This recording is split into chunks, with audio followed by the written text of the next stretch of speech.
So this one is the most disturbing blasters in Star Wars. Obviously, big Star Wars theme here, but that's something I know a fair bit about. I don't specifically set out to discuss certain books, but I do discuss Star Wars ones a fair bit. I've mentioned Dune. If there's a book that I've read that sort of comes up naturally as a topic in conversation, I talk about that. Usually it's non-fiction. Usually it's fiction. I haven't read it. I'm more a fan of fictional books. I have a bookshelf. I have talked about manga a bit sometimes, but like I haven't specifically talked about books for a while other than on my YouTube. I should get that link in the chat too. And I put stuff out on there. But all my channel book discussions have mainly been Star Wars Expanded Universe, and I think I talked about Battle Angel Alita when I read it because I love it. Otherwise, it's just whatever books come up that I've read, like Dune, talking a bit about that. It's always interesting to talk about them a bit in the way of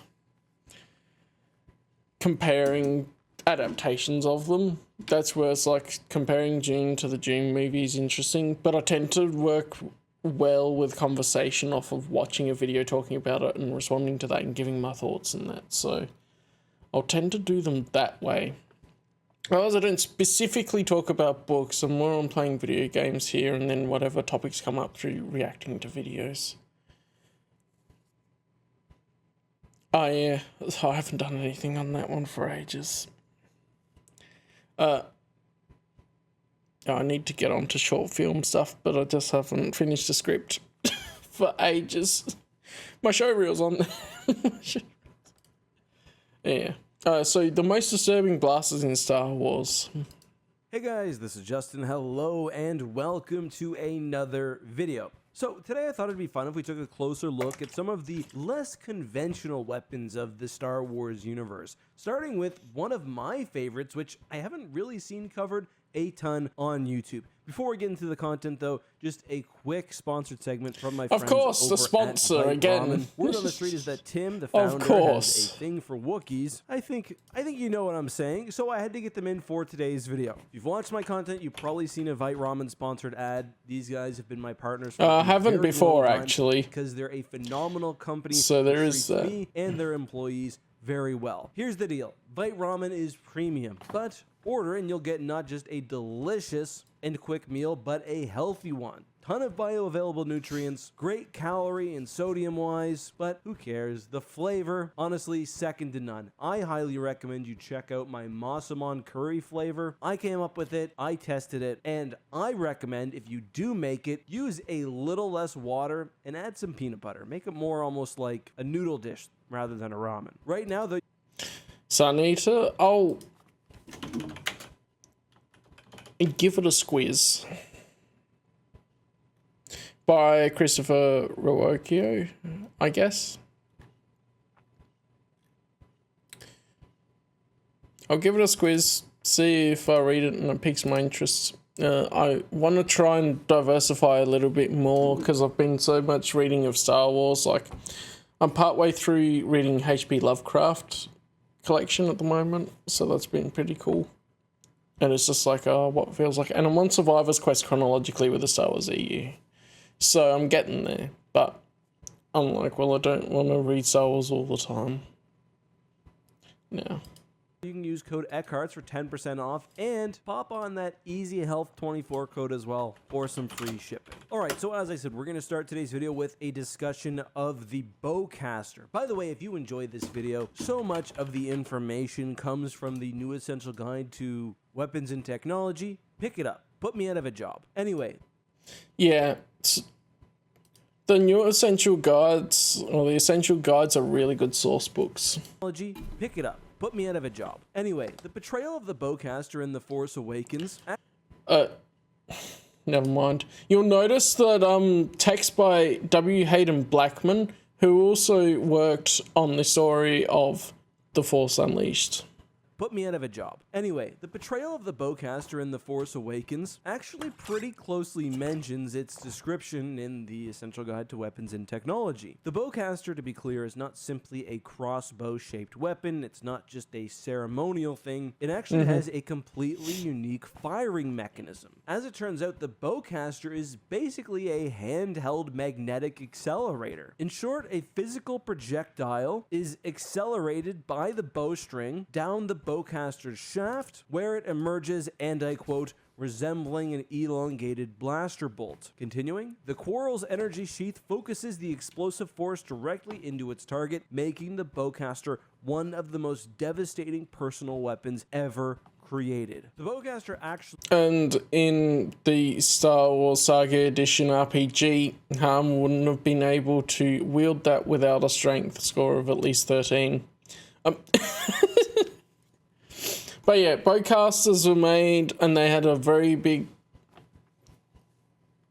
recoil, so they would need someone strong enough to stabilize it. And like the Force Awakens example, I was like, yeah, okay. But in that case, Han should have had a lot more recoil in his shoulder. If they were following the EU law, which this is based on because the new Essential Guide to Weapons and Technology is an expanded universe sourcebook. Does have a proper bowstring, which requires incredible strength to fire. That's why you see bowcasters most frequently employed by Wookiees. One of the interesting things mentioned in the text is that the bowcaster can actually support different types of ammunition, whether for stunning prey. Presumably you could add even more highly explosive quarrels. I feel like you'd get the pullback on the bowcaster, but then also the recoil.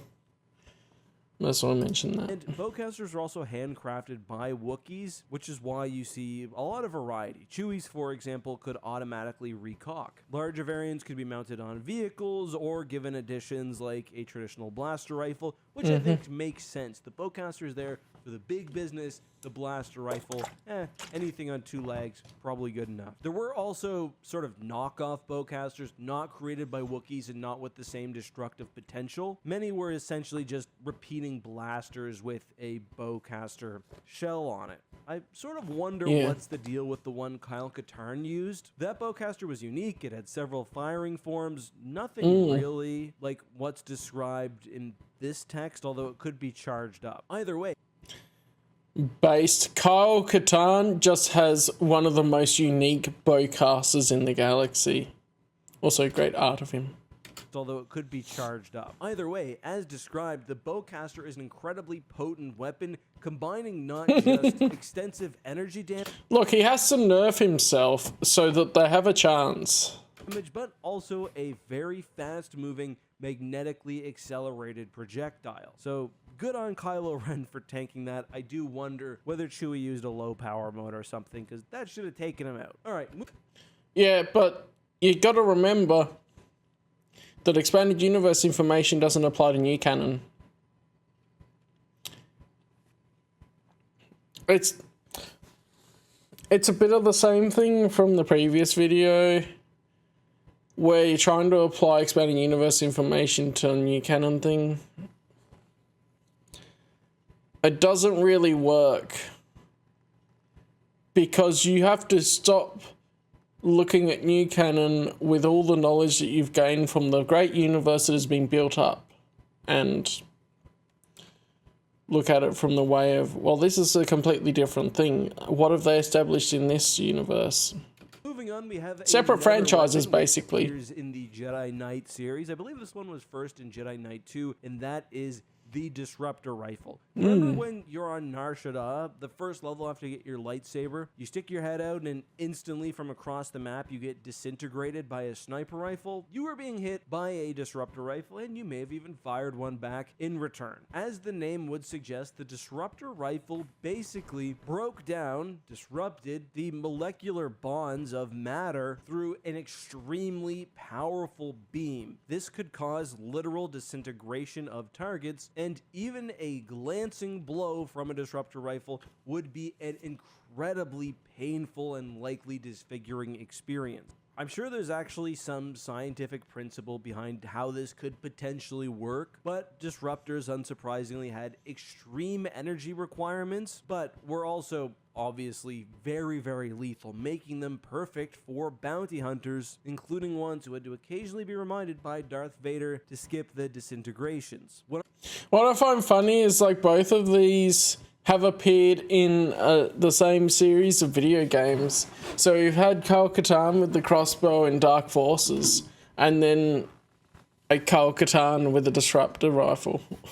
When I think of the Disruptor, the scene that pops into my head, I hope we can show it, copyright we'll see, is from War of the Worlds when the tripods come out and just instantly start vaporizing people. That's kind of what the Disruptor would do, except I imagine rather than like fully combusting, you'd see the body break apart where impacted by the weapon's beams. Disruptors were not commonly used by militaries, largely because the power requirements meant that disrupting weapons were generally large and limited to a few shots. However, they were more common, at least within the underworld. And there were even smaller handheld models, which could certainly be used in a pinch. Oh, also Dash Rendar had that version, which just made a giant explosion. Star Wars canon, as those who've watched Star Wars Rebels may remember, actually has done probably more with the Disruptor than Legends. The T7 Ion Disruptor was used by the Empire during the conquest of Lasat and played a major role in the near extermination of the Lasat species. There's an episode in Star Wars Rebels where they get their hands on some, and even though they are obviously resource strapped because of their terrible nature, the episode mentions that they were even banned by the Empire. They choose to destroy them rather than use them or potentially have them fall into the hands of the Empire.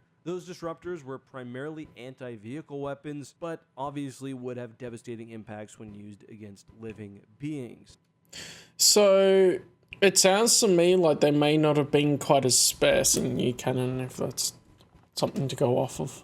The Mandalorian also obviously had a type of disruptor rifle. It's called the Ambin Phase Pulse Blaster, and, well, we've seen what it can do to Jawas and Trandoshans. Anyway, to end this video, I wanted to include one more unique rifle, and it's funny how my mind works. I was thinking back to Star Wars Legends books, and I remembered there being a sniper rifle which was almost impossible to detect, but in my mind, after used or fired once, it shattered or broke. So obviously I was thinking, oh yes, the Verpine Shatter Rifle. I do remember that being brought up in Legacy of the Force, and obviously the Verpine are highly intelligent creatures, so a perfect sniper rifle that could only be used once but was exceptionally deadly. That sounds like something they would make, but not quite. Verpine Shatter guns were essentially high accuracy, high damage, very, very expensive weapons. Projectile based, of course. No, what I was actually thinking of, and shout out to Mitra on Twitter, was the Night Stinger Sporting Blaster Rifle, and I thought this was from the Thrawn duology, and I was correct. So, the Night Stinger does not actually break on use. However, it was made of extremely rare gases so that it could only be fired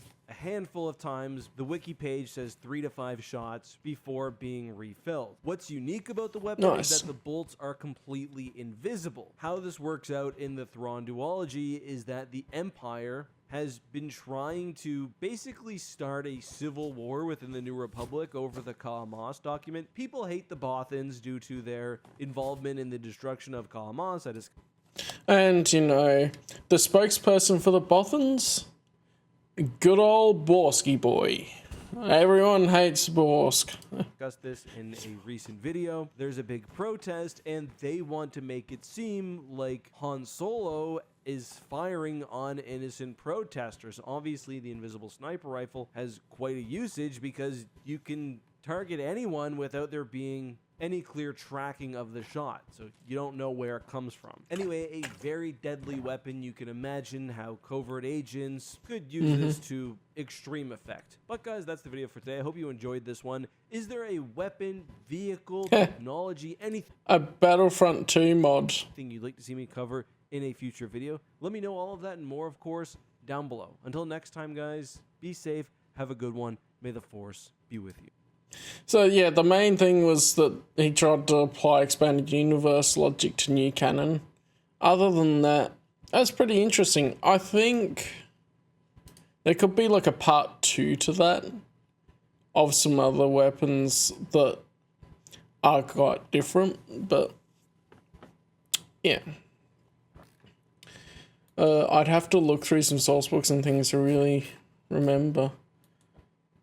Like, oh yeah, the Stockley spray sticks and stuff could just be classed as unique weapons instead of, I mean, blasts of sorts. And I feel like the Yuzhan Vong should have their own type of blast, so like a ranged weapon, but I haven't read NJO to really tell. But yeah, that's pretty cool.